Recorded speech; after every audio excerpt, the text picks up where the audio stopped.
आपणकर जदि कुंभ राशि हुई थाए तेबे एही भिडियोटी को थरे मात्र शेष पर्यंत देखंतु। आपणकर व्यस्तबहुल समय मध्यरु आपण 10 मिनिट समय आपण निज पई दियंतु एवं निजर भविष्यत विषय रे जानंतु। कुंभ राशि व्यक्तिविशेष मानकर जीवन एही श्रावण मास ठारू बदलिबाकू जाउअछि। कारण एही श्रावण मासरे अनेक गुड़िए बड़ ग्रह मानकर राशि परिवर्तन हेबाकू जाउअछि एवं शनिदेव मध्य बकरी चलन करिबाकू जाउछंती 13 जुलाई को। एही ग्रह नक्षत्र मानकर चलन रे गोटे बहुत बड़ परिवर्तन हेबाकू जाउअछि, जाहा फଳରେ आपणकर जीवन रे चलिथिबा समस्त दुख कष्ट एवं समस्यार अंत हेबाकू जाउअछि एवं पुणी थरे खुशी फेरिबाकू जाउअछि। देखंतु 13 जुलाई को शनिदेव बकरी चलन करिबाकू जाउछंती। शनिंकर ओलटा चलन हेबाकू जाउअछि एवं 15 जुलाई को सूर्यंकर राशि परिवर्तन हेब। एहा सहित बुध, शुक्र एवं मंगल मध्य राशि परिवर्तन करिबाकू जाउछंती, जाहा द्वारा आपणकर जीवन रे किछि बड़ हेबाकू जाउअछि।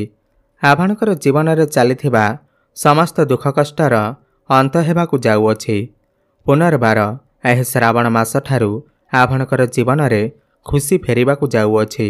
आपणकर उपरे महादेवंकर असीम कृपा प्राप्ति हेबाकू जाउअछि। तेबे आसंतु जानिबा एही श्रावण मासरे आपणकर जीवन रे कौन सब बड़ परिवर्तन आसिबाकू जाउअछि। एहा पूर्वरु जदि आपणकर भी कुंभ राशि हुई थाए एवं आपण भी महादेवंकु सच्चा हृदय भक्ति करुथांती, विश्वास करुथांती, तेबे एही भिडियोटी को लाइक करी कमेंट बॉक्स रे जय शनिदेव ओम नमः शिवाय अवश्य लिखि दियंतु। देखंतु पूर्वरु शनिंकर स्थिति खराब थिबा हेतु एवं सूर्य एवं बुधंकर स्थिति खराब थिबा हेतु आपणकर स्वास्थ्य खराब रहुथिला, धनजनित समस्या देखा देउथिला, आपणकर करज समस्या रहुथिला और आपण ऋण नेउथिले किंतु ऋण को सुझी पारु नथिले। ऋणर भार आपणकर ऊपर बढ़ी जाइथिला। गृह परिवार रे खुशीर वातावरण नथिला। शिक्षा क्षेत्र रे समस्या देखा देउथिला। आपणकर अननेसेसरी खर्च हेउथिला। समाज रे आपणकर मान सम्मान नथिला। आपणको चाकरी प्राप्ति होई पारु नथिला। संतान संतति पाई आपण चिंतित थिले। आपणकर व्यापार वाणिज्य रे मध्य लॉस हेउथिला। प्रेम जीवन रे मध्य समस्या देखा देउथिला। तेबे एही भली जहाँ भी समस्या आपणकर जीवन रे चालुथिला ताहा एबे दूर हेबाकू जाउअछि। आपणकर जीवन रे पुणी थरे खुशी फेरिबाकू जाउअछि। आपणकर जीवन रे नूतन सूर्य उदय हेबाकू जाउअछि। देखंतु बृहस्पतिंकर राशि परिवर्तन हेउअछि। बृहस्पति आपणकर पंचम भाव रे प्रेमर भाव रे विराजमान अछंती एवं शिक्षार भाव रे विराजमान अछंती एवं बृहस्पतिंकर नक्षत्र परिवर्तन हेउअछि। पंचम भाव आपणकर प्रेम जीवनर भाव होइथाए, शिक्षा क्षेत्रर भाव होइथाए। एही श्रावण मास ठारू आपणको आपणकर प्रेम जीवन रे सफलता प्राप्ति हेबा आरंभ हेब। जेउ मानकर कथावार्ता बंद होई जाइथिला, ब्रेकअप आदि होई जाइथिला, सेमानकर पुणी थरे कथावार्ता होई पारे, प्याचअप हेबार मध्य संभावना बनुअछि एवं जेउ पिलामानकर विवाह होई नाही, विवाह बयस होई जाइथिले सेमानक घरकू विवाह प्रस्तावना आसीपारे एवं विवाह मध्य होई पारे एवं जो व्यक्ति विशेष माने सिंगल अछंती सेमानकू नूतन पार्टनर निश्चिंत भावरे मिली पारंती एवं शिक्षा क्षेत्र रे मध्य आपण बहुत अधिक उन्नति करिवे। आपण कोनोसी उच्च शिक्षा करिबा पाई बाहर को जाई पारंती, काहेकि ना शनि जे कि आपणकर राशि अधिपति बकरी चलन करिवे तो आपणकू शुभफल ही शुभफल प्राप्ति हेब। शनिंकर कृपा आपणको प्राप्ति हेब। आपण किछि उच्च शिक्षा करि पारंती, कोनोसी फॉर्म फिलअप करि पारंती, पाठपढ़ार आपण किछि बड़ डिसीजन नेई पारंती। कॉम्पिटिटिव एग्जाम एवं सरकारी परीक्षा रे आपणको सफलता प्राप्ति हेब। आपण चेष्टा जारी रखंतु, आपणको समस्त इंटरव्यू रे सफलता प्राप्ति हेब। काहेकि ना सूर्य एवं बुध मध्य आपणकर केंद्र रे सप्तम भाव रे विराजमान अछंती एवं आपणकर राशि को दृष्टि देउछंती। तो गवर्नमेंट एग्जाम रे आपणको सफलता प्राप्ति हेब। सरकारी क्षेत्र में आपण लाभान्वित हेबे। गुरु आपणकर पंचम भाव बसी आपणकर भाग्य भाव माने नवम भाव, एकादश भाव माने लाभर भाव एवं प्रथम भाव लग्नर भाव को दृष्टि देउछंती। देखंतु पूर्वर देवगुरु बृहस्पति अस्त अवस्थार थिले, वर्तमान उदय अवस्थार अछंती। भाग्य भाव को देखिबार माने हेला आपणकर भाग्य उन्नति देखा मिलिबा। एही श्रावण मास ठारू आपण निजे देखिबे समस्त कार्य भाग्य आपणकर साथ देव। कम परिश्रम रे आपणको बहुत अधिक सफलता प्राप्ति हेब। आपण किछि बड़ कार्यर आरंभ करि पारंती, बड़ इन्वेस्टमेंट करि पारंती किंबा कौनसी धार्मिक स्थान को यात्रा करि पारंती। जो माने विदेश जावाकू चाहुथिले, विदेश यात्रा करबाकू चाहुथिले, सेमानकर सही इच्छा निश्चिंत भावरे पूर्ण हेब। एवं विदेश रे रही जो माने काम कार्य करुछंती सेमानको अनेक लाभ प्राप्ति हेब। एवं जो व्यक्तिविशेष माने शेयर मार्केट, स्टॉक मार्केट एवं ट्रेडिंग रे कार्यरत अछंती सेमानको आकस्मिक भावरे लाभ प्राप्ति हेब। गुरु भाग्य भाव को देखिबार माने हेला आपणकर मन सर्वदा आपणकर मन स्पिरिचुअल आड़ को गति करिब, आध्यात्मिकता आड़ को गति करिब एवं धर्म कार्य रे आपणकर किछि पैसा मध्य खर्च होई पारे। गुरु एठारे बसी आपणकर लाभ भाव को मध्य देखुछंती, एकादश भाव को देखुछंती।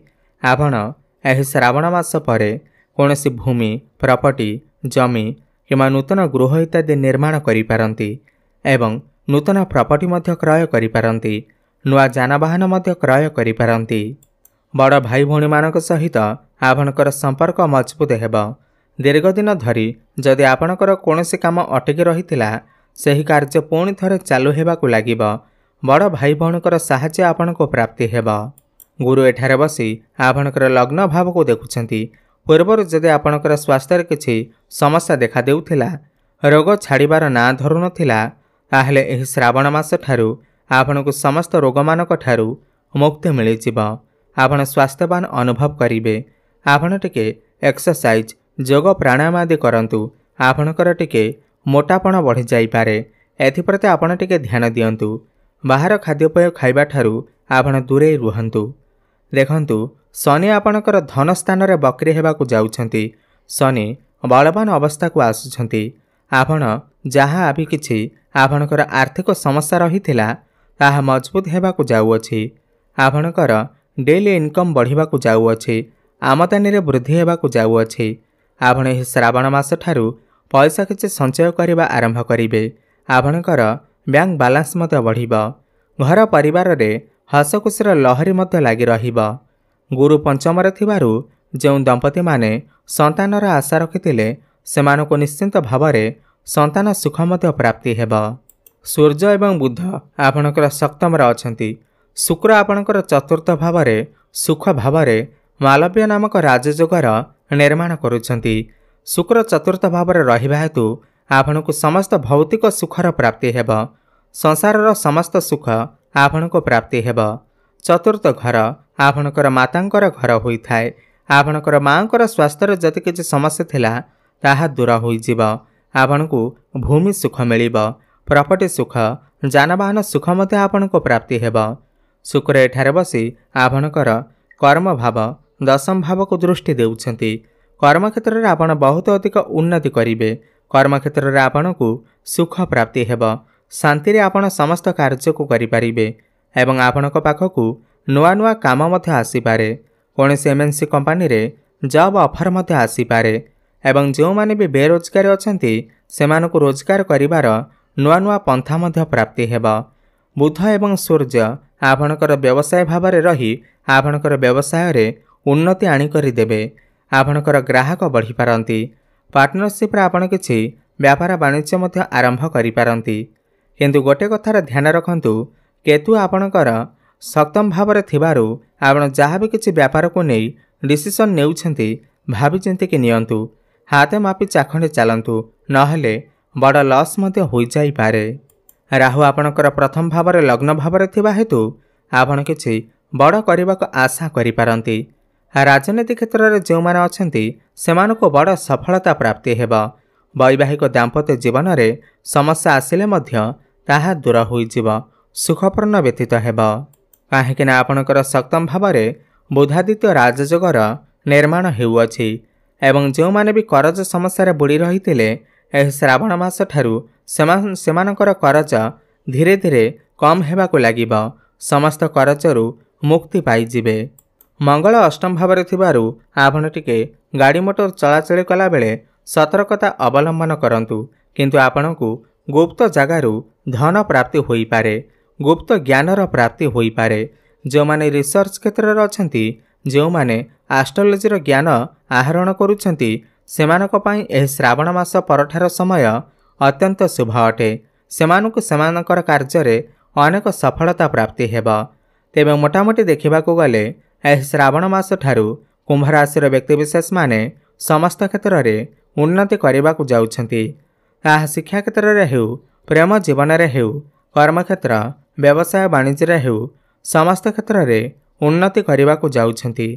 अधिक शुभफल प्राप्ति करने पाई आपण प्रत्येक दिन शनिकर बीजमंत्र जप अवश्य करंतु।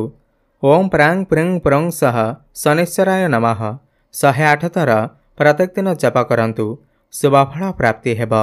एवं प्रत्येक दिन संध्यारे हनुमान चालीसार पाठ करंतु, सूर्य को जलार्घ्य अर्पण करंतु।